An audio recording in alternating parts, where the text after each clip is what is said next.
Hello everyone, welcome back to my YouTube channel. आज हम करेंगे हरियाणा बजट 2023-24।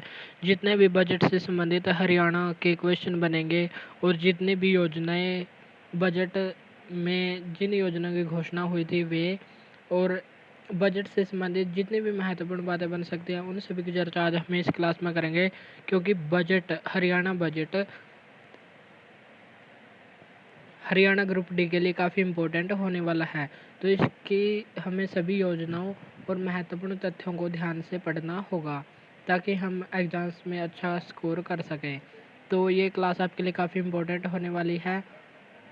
यदि आपका भी 21 और 22 अक्टूबर को एग्ज़ाम है तो आप इस क्लास को ज़रूर देखें और अंत तक बने रहें। हम अगले क्लास में इससे अगली क्लास जो होगी उसमें हम करेंगे जनवरी से अक्टूबर तक के करंट अफेयर्स के महत्वपूर्ण क्वेश्चन। तो आज हम करेंगे हरियाणा बजट 2023-24। सबसे पहले हम देखेंगे कि बजट कहाँ पर पेश किया गया। हरियाणा विधानसभा में। और हरियाणा की कौन सी विधानसभा चल रही है? 14वीं, जिसके चुनाव हुए थे 2019 में। 21 अक्टूबर को चुनाव हुए थे और 24 अक्टूबर को रिजल्ट आया था। और बजट किसने पेश किया है? वित्त मंत्री ने। और हरियाणा के वित्त मंत्री कौन है? मनोहर लाल खट्टर, जो मुख्यमंत्री होने के साथ साथ वित्त मंत्री भी हैं। और इन्होंने बजट कितनी बार पेश किया है? चौथी बार बजट पेश किया है। और ये बजट पेश करने वाले हरियाणा के पहले मुख्यमंत्री बन गए हैं, जिन्होंने पहली बार सन 2020 में बजट पेश किया था और लगातार 2021, 22 और 2023 में इन्होंने चौथी बार बजट पेश कर दिया है।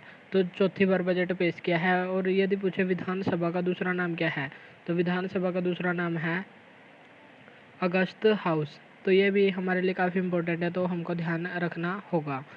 नेक्स्ट है हमारे पॉइंट, बजट पेश करने में चौथी बार टैब का प्रयोग हुआ है। तो चौथी बार हरियाणा के मुख्यमंत्री ने पेश किया है और चौथी बार ही टैब का प्रयोग हुआ है। बजट के आकार में देश में पहला राज्य कौन सा बना है? उत्तर प्रदेश, क्योंकि उत्तर प्रदेश की जनसंख्या भी ज़्यादा है और वहाँ पर लोग भी ज़्यादा रहते हैं और खर्च भी ज़्यादा होता है। तो सबसे बड़ा बजट किस राज्य का है? उत्तर प्रदेश का है। और आकार के आधार पर हरियाणा का बजट का स्थान कौन सा है? 13वां। हरियाणा का 13वां सबसे बड़ा बजट है। यदि आपसे पूछा जाए, सबसे इम्पोर्टेंट है क्योंकि पिछली बार भी एग्ज़ाम्स में तथ्य पूछे गए थे, तो ये भी इम्पोर्टेंट तथ्य होने वाला है कि हरियाणा 2023 में बजट की कुल राशि कितनी थी? तो कितनी थी? 1,83,950 करोड़ रुपए थी। तो 183,950 करोड़ रुपए ये राशि थी बजट की कुल राशि। हरियाणा के किस मुख्यमंत्री के द्वारा पेश किया गया? मनोहर लाल खट्टर के द्वारा चौथी बार पेश किया। और 13वां सबसे बड़ा बजट है। यदि पूछे सबसे बड़ा बजट उत्तर प्रदेश राज्य का है। नेक्स्ट है, पिछले साल से अब की बार वृद्धि कितने प्रतिशत हुई है? इसको हम ऐसे ही तो 11.5%, लेकिन यदि पूछे पूरा तो 11.6% की वृद्धि अब की बार हुई है। और देश की जीडीपी में हरियाणा का हिस्सा कितनी है? 3.86, यानी कि 3.86% हिस्सा हरियाणा का जीडीपी में है। और बजट को मुख्यमंत्री के द्वारा क्या नाम दिया गया? मनहर अमृत बजट।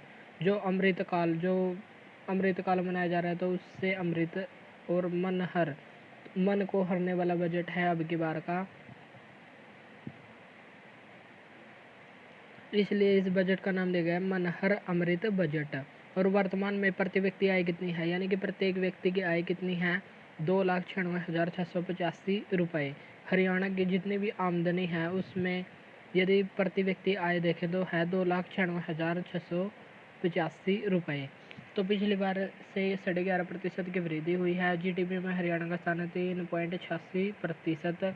और मुख्यमंत्री के द्वारा नाम क्या दिया? मनहर अमृत बजट। चलिए, तो हम बजट से संबंधित एक बार इनको रिवाइज कर लेते हैं जो हमने पढ़ा है।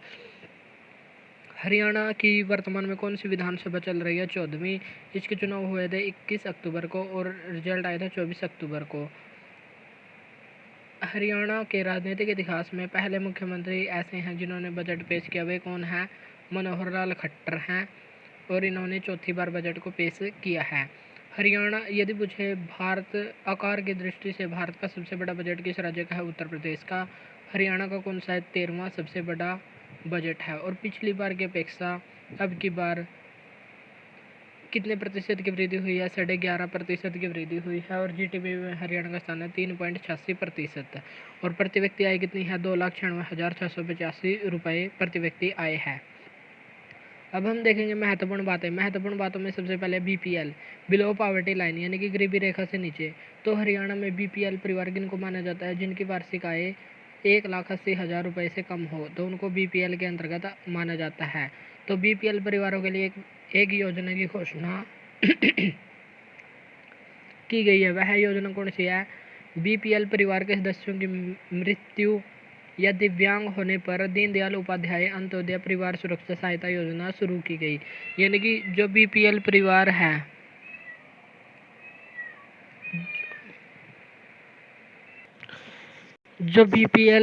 है, यदि उसके किसी सदस्य की मृत्यु हो जाए या कोई दिव्यांग या अपंग हो जाए, तो उसको दीनदयाल उपाध्याय अंत्योदय सुरक्षा योजना उसके लिए शुरू की गई है। यदि उसकी आयु 6 वर्ष तक है तो उसको 1,00,000 रुपये का मुआवजा दिया जाएगा। और यदि उसकी आयु है 6 से 18 वर्ष तो उसको 2,00,000 रुपये का मुआवजा दिया जाएगा। और यदि उसकी आयु है 18 से 25 के बीच तो उसको मुआवजा दिया जाएगा 3,00,000 रुपये। और यदि उसकी आयु है 25 से 40, जो काफ़ी इम्पोर्टेंट आयु मानी जाती है, इसी में व्यक्ति का संघर्ष होता है ज़्यादा, तो सबसे ज़्यादा भी इसी में दिए जाएंगे 5,00,000 रुपये। और यदि उम्र है 40 से 60 वर्ष के बीच तो इसको कितने दिए जाएंगे? 2,00,000 रुपये दिए जाएंगे। तो ये जो 5 स्लैब हैं ये भी हमको ध्यान रखने की 6 वर्ष की आयु तक 1,00,000 रुपये, और 6 से 18 2,00,000 रुपये, और 18 से 25 3,00,000 रुपये, और 25 से 40 सबसे ज़्यादा है 5,00,000 रुपये, और 40 से 60 वर्ष के लिए 2,00,000 रुपये दिए जाएंगे। नेक्स्ट है गुरुग्राम और फरीदाबाद में 2 अत्यधिक सरकारी वेटरनरी पेट क्लिनिक स्थापित होंगे। पेट का मतलब है जो हम पालतू पशु, जो पशुओं को पालते हैं उनको कहते हैं पेट। तो गुरुग्राम और फरीदाबाद ऐसे 2 शहर हैं जो दिल्ली के किनारे लगते हैं। तो यानी कि वहाँ पर शहरी लोग हैं जो अपने घरों में कुत्ते बिल्लियाँ वगैरह रखते हैं, तो उनके लिए क्या स्थापित होगा? Pet clinic. तो पेट क्लिनिक की ज़रूरत भी वहीं पर है, तो वहीं पर स्थापित होंगे।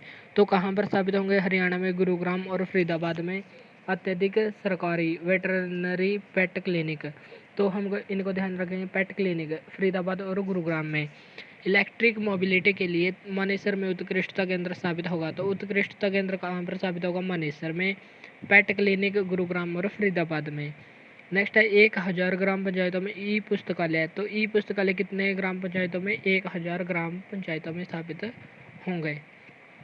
हरियाणा में 154 शहर हैं, वर्तमान में हैं 154 शहर, जिनमें से 3 है मेट्रोपॉलिटन सिटी। तो मेट्रोपॉलिटन सिटी कौन कौन सी है? गुरुग्राम, फरीदाबाद और पंचकुला।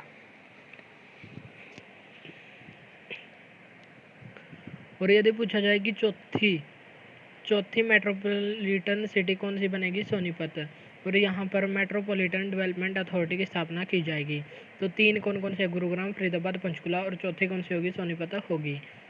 1500 नई हर हित स्टोर स्थापित किए जाएंगे ताकि वहाँ पर जो ग्रामीण हैं वे अपने उत्पादों को खरीद सकें और युवाओं को उसमें रोजगार मिल सके। इससे ग्राम आत्मनिर्भर बनेगा। तो गांव को आत्मनिर्भर करने के उद्देश्य से कितने हर हित स्टोर बनाए जाएंगे? 1500 हर हित स्टोर।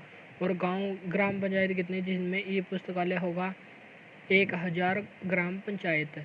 और पेट क्लिनिक 2 में गुरुग्राम और फरीदाबाद, और उत्कृष्टता केंद्र मानेसर में स्थापित होगा।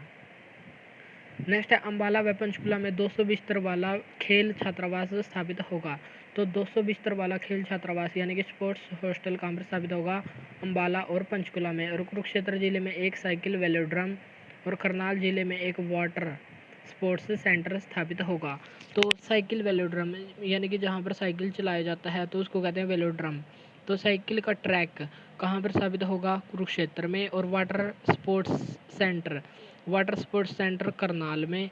और अम्बाला में क्या? खेल जो हॉस्टल है, हॉस्टल 200 बिस्तर वाला कहाँ पर स्थापित होगा? अम्बाला और पंचकुला में स्थापित होगा।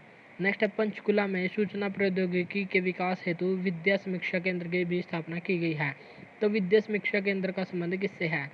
यदि एग्जाम में पूछा जाए विद्या समीक्षा केंद्र, तो इसका संबंध है आईटी हब है जो उसका विकास करना इसका मुख्य उद्देश्य है, और कहाँ पर? पंचकुला में। यदि पूछे आईटी सेक्टर का हब किसको कहा जाता है? गुरुग्राम को कहा जाता है। और आईटी सेक्टर का विकास के लिए पंचकुला में किसको स्थापित किया गया? विद्या समीक्षा केंद्र को स्थापित किया गया। हिसार व रोहतक में वैज्ञानिक खेल प्रशिक्षण और पुनर्वास केंद्र का निर्माण किया जाएगा। तो हिसार और रोहतक में वैज्ञानिक खेल प्रशिक्षण और पुनर्वास केंद्र का स्थापना कहाँ पर होगी? हिसार और रोहतक में। नेक्स्ट है चोटिल खिलाड़ियों हेतु master Chandgi Ram sports person insurance benefit scheme को शुरू किया गया। जो चोटिल हैं यानी कि जो खिलाड़ी के हैं, जो अब खेल खेलते हैं तो उनको चोट वगैरह लग जाती है, तो उनको कौन सा इंश्योरेंस दिया जाएगा? Master Chandgi Ram sports person insurance benefit scheme. इस स्कीम के तहत उनका इलाज फ्री में किया जाएगा, निःशुल्क किया जाएगा। यदि पूछा जाए मास्टर चांदगी राम, इनका जन्म कहाँ पर हुआ था? सिसाई गांव में इनका जन्म हुआ था। और इनकी एक महत्वपूर्ण पुस्तक कौन सी है? भारतीय कुश्ती के दांव पेच। तो भारतीय कुश्ती के दांव पेच किसने लिखी थी? मास्टर चंदगी राम ने। और इन्हीं के नाम पर हाल ही में एक स्कीम को लॉन्च किया गया है जिसमें चोटिल खिलाड़ियों का इलाज किया जाएगा। नेक्स्ट है निःशक्तजन के लिए पंचकुला में स्टेट एक्शन समानुभूति सेंटर स्थापित किया जाएगा। निःशक्तजन के लिए पंचकुला में सहानुभूति सेंटर स्थापित होगा। नेक्स्ट है वृद्धावस्था सम्मान भत्ता विधवा पेंशन 1 अप्रैल से 2500 से बढ़कर 2700। तो इसका तो सबको ही पता है कि वर्तमान में कितनी पेंशन मिलती है? 2750 रुपये मासिक पेंशन मिलती है। नेक्स्ट वृद्धावस्था सम्मान भत्ता हेतु आय पात्रता सीमा। पहले आय पात्रता सीमा 2 लाख रुपए थी, लेकिन जब बुजुर्ग नाराज हो गए तो हमारे मुख्यमंत्री ने इस आय को बढ़ाकर कितना कर दिया? 3 लाख रुपए। तो वृद्धावस्था सम्मान भत्ता हेतु जो पहले आय सीमा थी 2 लाख रुपए थी, लेकिन अब कितनी है? 3 लाख रुपए प्रतिवर्ष कर दी है। नेक्स्ट है हरियंका बणी पुनर्वास योजना के तहत 200 गांव बणियां विकसित होंगी, यानी कि 200 गांव में बणियां विकसित होंगी। चलिए तो हम इनको एक बार फिर से रिवाइज करते हैं। यदि पूछे 1000 ई पुस्तकालय कहाँ पर? ग्राम पंचायतों में 1000 ई पुस्तकालय स्थापित होंगे, और 200 गांव में बणियां विकसित होंगी। और वर्तमान में पेंशन कितनी मिलती है? 2750 रुपये पेंशन मिलती है। और कितने पेट क्लिनिक कहाँ पर? गुरुग्राम और फरीदाबाद में। और मानेसर में क्या होगा? उत्कृष्टता केंद्र स्थापित होगा। और 200 बिस्तर वाला स्पोर्ट्स हॉस्टल कहाँ पर स्थापित होगा? अंबाला और पंचकुला में स्थापित होगा। नेक्स्ट चलते हैं हम अंबाला और गुरुग्राम में डाटा सेंटर पार्क। तो डाटा सेंटर पार्क जहाँ पर जो हम डाटा डाउनलोड करते हैं तो वह डाटा अंत में कहाँ पर सेव होता है? तो उसके लिए डाटा सेंटर बनाए जाएंगे। कहाँ पर? अंबाला और गुरुग्राम में बनाए जाएंगे। अंबाला को क्या कहा जाता है? आईटी सेक्टर का हब भी कहा जाता है। और आईटी सेक्टर के लिए विद्या योजना कहाँ पर शुरू की गई है? पंचकुला में विद्या केंद्र शुरू किए गए हैं। नेक्स्ट फरीदाबाद और पानीपत में विश्व स्तरीय सह व्यापार केंद्र स्थापित होंगे। तो विश्व स्तरीय सह व्यापार केंद्र कहाँ पर स्थापित होंगे? पानीपत और फरीदाबाद में स्थापित होंगे। नेक्स्ट है हिसार अंबाला महेंद्रगढ़। हिसार अंबाला महेंद्रगढ़ में मल्टी मॉडल लॉजिस्टिक्स पार्क। यदि पूछे लॉजिस्टिक्स पार्क कहाँ पर? हिसार अंबाला और महेंद्रगढ़। और डाटा सेंटर पार्क अंबाला और गुरुग्राम। तो अंबाला दोनों में कॉमन है, लेकिन गुरुग्राम वाले में डाटा सेंटर तो आईटी हब आईटी डाटा से संबंधित अंबाला और गुरुग्राम में डाटा सेंटर। और हिसार अंबाला महेंद्रगढ़ इनमें जैसे मल्टी मॉडल तो महेंद्रगढ़ अंबाला हिसार। तो multi modal logistics park Hisar Ambala और महेंद्रगढ़ में विकसित होंगे। नेक्स्ट है बहादुरगढ़ और कैथल में एलिवेटेड रेलवे लाइन। एलिवेटेड क्या होती है? जिसमें पिलर बनाए जाते हैं और पिलर के ऊपर रेलवे लाइन हो, तो उसको कहते हैं एलिवेटेड रेलवे लाइन। और एलिवेटेड रेलवे लाइन कहाँ पर बनाई जाएगी? बहादुरगढ़ और कैथल में बनाई जाएगी। यदि पूछे भारतीय रेलवे द्वारा बनाया गया फर्स्ट एलिवेटेड रेलवे ट्रैक कहाँ पर है? रोहतक में है, जो रोहतक से पानीपत के बीच जाता है। और इसका नाम किसके नाम पर है? मंगल सेन के नाम पर इसका नाम रखा गया है, जो बीजेपी के विधायक भी रह चुके हैं। नेक्स्ट है यमुनानगर में 800 मेगावाट क्षमता के एक नए थर्मल पावर प्लांट का निर्माण किया जाएगा।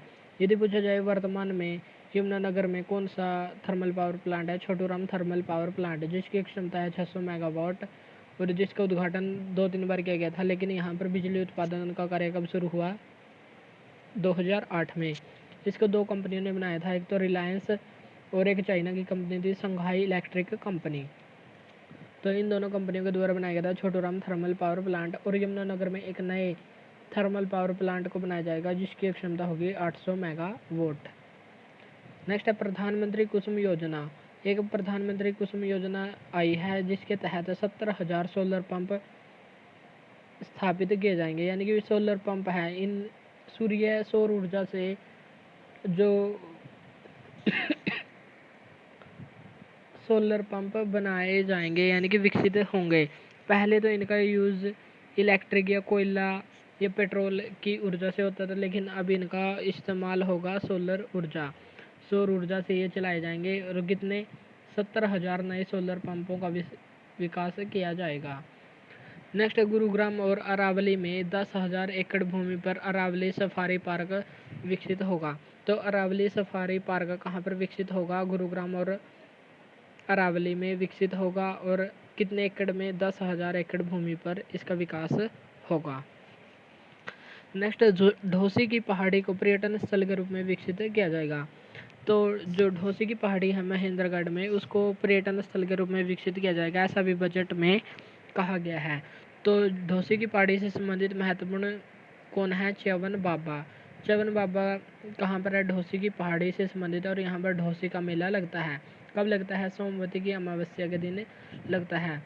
तो जो च्यवन बाबा थे वो क्या खाते थे? च्यवनप्राश खाते थे, जो जड़ी बूटियों से बना हुआ था तो उसको ही वे खाते थे। इसका नाम था च्यवनप्राश। और यदि पूछे इनकी माता का नाम क्या था? इनकी माता का नाम था पोलीमा।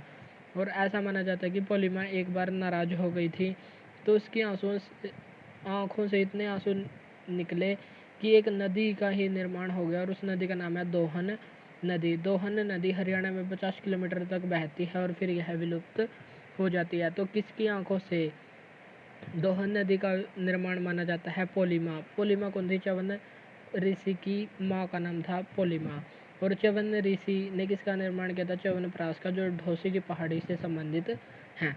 नेक्स्ट सूरजकुंड में अक्टूबर नवंबर 2023 में दिवाली उत्सव मेला आयोजित किया जाएगा। जो सूरजकुंड क्राफ्ट मेला जो फरीदाबाद में लगता है, तो बजट में घोषणा की गई कि अक्टूबर नवंबर के महीने में, अब की बार दिवाली है नवंबर में, तो अक्टूबर नवंबर के महीने में दिवाली उत्सव मेला आयोजित होगा। सूरजकुंड में इसका आयोजन होगा, ऐसा भी बजट में कहा गया है। नेक्स्ट गुरुग्राम में सिटी इंटरचेंज टर्मिनल स्थापित होगा। सिटी इंटरचेंज टर्मिनल कहाँ पर स्थापित होगा? गुरुग्राम में। वरिष्ठ नागरिकों के बस किराए की पात्रता 65 वर्ष से घटाकर कितनी कर दी है? 60 वर्ष। यानी कि 60 वर्ष वाले भी वरिष्ठ नागरिक के जितना किराया दे सकते हैं। नेक्स्ट भिवानी और मेवात में नए ड्राइविंग प्रशिक्षण और अनुसंधान केंद्र स्थापित किए गए। तो ड्राइविंग प्रशिक्षण केंद्र कहाँ पर? भिवानी और मेवात में। गुरुग्राम में 26 एकड़ भूमि पर हेलीकॉप्टर हब स्थापित किया जाएगा। और भारत का सबसे बड़ा हेलीकॉप्टर हब कहाँ पर है? नवी मुंबई में। लेकिन हरियाणा के मुख्यमंत्री खट्टर जी का मानना है कि हम हरियाणा में सबसे बड़ा हेलीकॉप्टर हब बनाएंगे। तो कहाँ पर? गुरुग्राम में 26 एकड़ भूमि पर बनाएंगे, जो भारत का सबसे बड़ा हेलीकॉप्टर हब होगा। लेकिन वर्तमान में कौन सा हेलीकॉप्टर हब है सबसे बड़ा? नवी मुंबई वाला। नेक्स्ट महेंद्रगढ़ के गोलवा गांव में तांबे के खनिज ब्लॉक की नीलामी की गई। तो महेंद्रगढ़ में खनिज मिलता है, तो खनिजों में क्या है? गोलवा गांव फेमस है। और वहाँ पर क्या मिले हैं? तांबे के खनिज, तांबा खनिज के ब्लॉक मिले हैं जिनकी नीलामी की जाएगी। नेक्स्ट जींद में अग्निशमन सेवा प्रशिक्षण केंद्र स्थापित किए जाएंगे। यानी कि जींद में क्या होगा? जो आग बुझाने वाले हैं, आग बुझाना सिखाया जाएगा। तो ऐसे प्रशिक्षण केंद्र कहाँ पर स्थापित होंगे? जींद में। नेक्स्ट अम्बाला, भिवानी, हिसार, रेवाड़ी, करनाल और गुरुग्राम, इन 6 जिलों में मॉडल जिला स्तरीय सार्वजनिक ई पुस्तकालय स्थापित होगा। यदि पूछा जाए 1000 ग्राम पंचायतों में, कितनी ग्राम पंचायतों में ई पुस्तकालय स्थापित होंगे? आंसर है 1000 में। और कितने जिलों में जिला स्तरीय सार्वजनिक ई पुस्तकालय स्थापित होंगे? तो 6 में। और 6 के नाम भी ध्यान रखने हैं।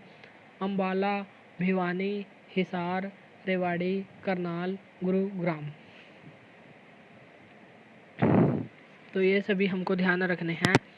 नेक्स्ट है पंडित लक्ष्मीचंद कलाकार सामाजिक सम्मान योजना के तहत कलाकारों को प्रत्येक माह मिलेंगे 10,000 रुपये पेंशन। तो जो हरियाणा के कलाकार हैं उनके लिए एक सौगात आने वाली है कि पंडित लक्ष्मीचंद जो कलाकार थे जिनका जन्म हुआ था जाट्टी कलां गाँव, 1903 में इनका जन्म हुआ था और 1945 में मृत्यु, 42 वर्ष की आयु में इनकी मृत्यु हो गई थी। और इनके गुरु का नाम क्या था? मान सिंह था। इनको सूर्य कवि और सूफी दर्शन की मीरा भी कहा जाता है। और इन्हीं के नाम पर पंडित लक्ष्मीचंद कलाकार सामाजिक सम्मान योजना को शुरू किया गया, जिसमें हरियाणा के जितने भी कलाकार हैं उनको मासिक 10,000 रुपये प्रति माह पेंशन दी जाएगी। नेक्स्ट घोषणा है हरियाणवी लोक परंपराओं को बढ़ावा देने हेतु हरियाणवी कला प्रसार योजना को किया गया शुरू। नेक्स्ट है अंत्योदय परिवारों पर केंद्रित विभिन्न योजनाओं के लाभार्थियों तक सीधे पहुंचने के लिए सेवा सेतु किया पोर्टल। यानी कि जो अंत्योदय योजना के तहत, अंत्योदय का मतलब है अंत तक का उदय, अंत प्लस उदय से मिलकर बना है अंत्योदय। यानी कि जो लाइन में जो सबसे पीछे लगा हुआ है उस तक उस योजना का लाभ पहुंचे, उसके लिए किया गया है अंत्योदय योजना का शुरू। पहले जितनी भी योजनाएं लागू होती थी तो उसमें जो स्टेप आते थे बीच में, तो वे योजना वहीं तक रह लेती थी। जिस व्यक्ति के लिए वह योजनाएं थी उन तक वह योजना नहीं पहुंच पाती थी। तो इसलिए उन योजनाओं के बीच एक सेतु का काम करने के लिए किसको लॉन्च किया गया है? सेवा सेतु पोर्टल को किया गया लॉन्च, ताकि जिस व्यक्ति के लिए योजनाओं को शुरू किया गया है उसको वे योजनाएं मिल सकें। तो ये थे हमारे हरियाणा बजट से संबंधित महत्वपूर्ण बातें। अगर क्लास अच्छी लगी तो इसको लाइक और शेयर ज़रूर करें। इस क्लास की पीडीएफ के लिए हमारे टेलीग्राम ग्रुप को ज्वाइन करें, वहाँ पर इस क्लास की पीडीएफ डाली जाएगी। हरियाणा ग्रुप डी के लिए यह क्लास काफ़ी इंपॉर्टेंट होगी। आज के लिए इतना ही, मिलते हैं नेक्स्ट वीडियो में। Thank you.